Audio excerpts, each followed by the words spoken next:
Alhamdulillahi Rabbil Alamin. Wa sallallahu wa sallam ala nabiyyina Muhammad. Wa ala alihi wa sahbihi ajma'in. Nous avions évoqué dans le cours précédent la première catégorie de Tawhid, Tawhid al-Rububiyyah. Dans ce cours, nous traiterons les effets résultant de la mise en application de ce Tawhid. Autrement dit, l'impact du Tawhid al-Rububiyyah sur la foi du croyant.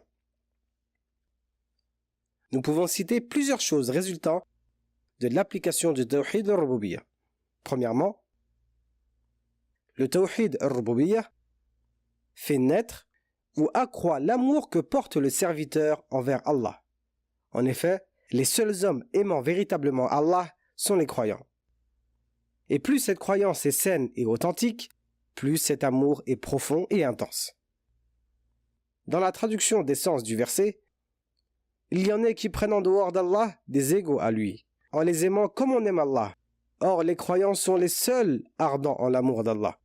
Quand les injustes verront le châtiment, ils sauront que la force tout entière est à Allah, et qu'Allah est dur en châtiment.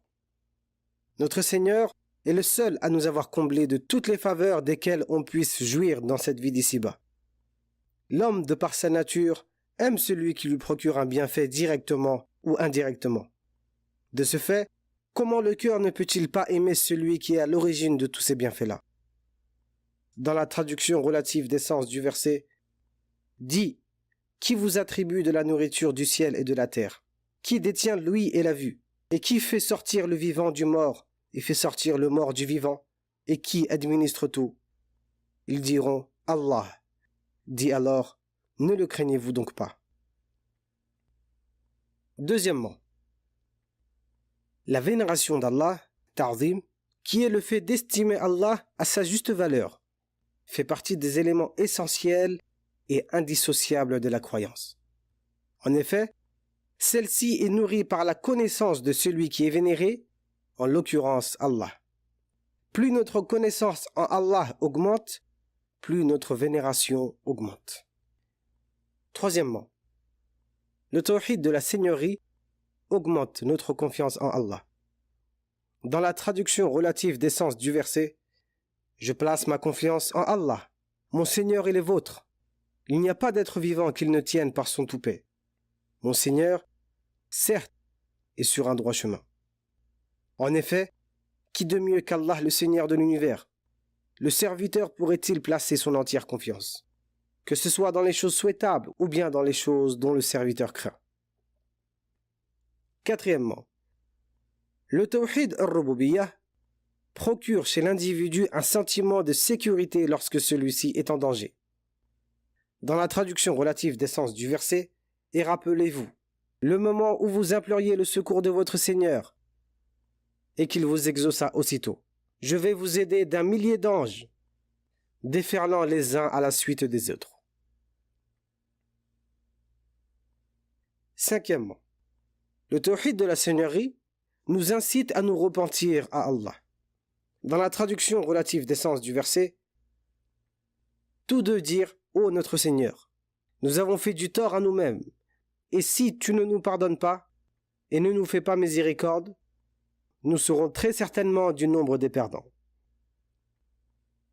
Sixième effet,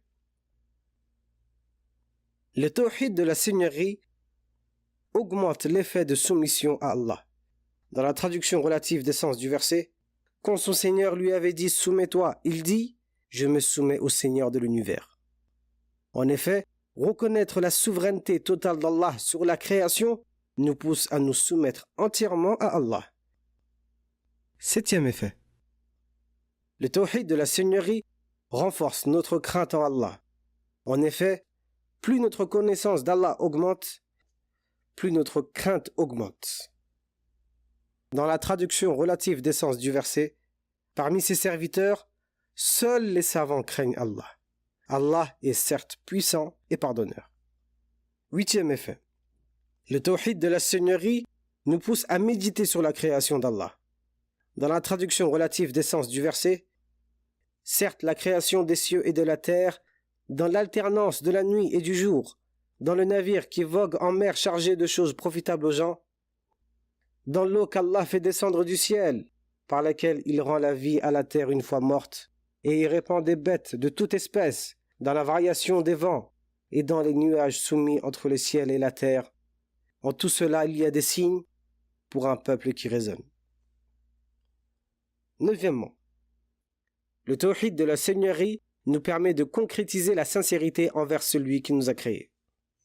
Dans la traduction relative des sens du verset, « Je tourne mon visage exclusivement vers celui qui a créé, à partir du néant, les cieux et la terre. Et je ne suis point de ceux qui lui donnent des associés. » En effet, celui qui a créé toutes choses à partir du néant mérite que l'ensemble de nos œuvres soit voué exclusivement à lui.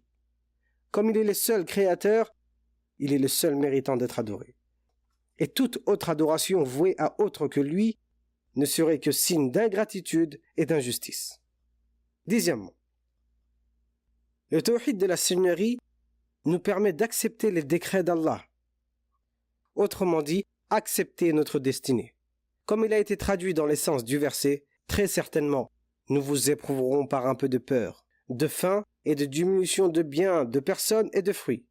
Et fait la bonne annonce aux endurants, qui disent quand un malheur les atteint, certes nous sommes à Allah et c'est à lui que nous retournerons. Ceux-là reçoivent des bénédictions de leur Seigneur, ainsi que la miséricorde, et ceux-là sont les bien guidés. En effet, la connaissance d'Allah, et tout particulièrement le tawhid de la Seigneurie, nous fait accepter toute chose pouvant nous attrister. Ce monde dans lequel nous vivons lui appartient. Il en est le maître absolu. Ses actes sont remplis de sagesse. Ils peuvent, selon le regard restreint du serviteur, apparaître comme mauvais, mais ils sont en soi bonnes. Bonnes par leur nature ou bonnes par leurs conséquences. Qu'Allah puisse nous aider à augmenter nos connaissances à son sujet, d'augmenter nos réflexions sur ce qu'il a créé et nous compter parmi les bien guidés. Je vous laisse dès à présent tester vos connaissances liées à ce cours à travers notre quiz. هذا والله أعلم وصلى الله وسلم على نبينا محمد وعلى آله وصحبه أجمعين.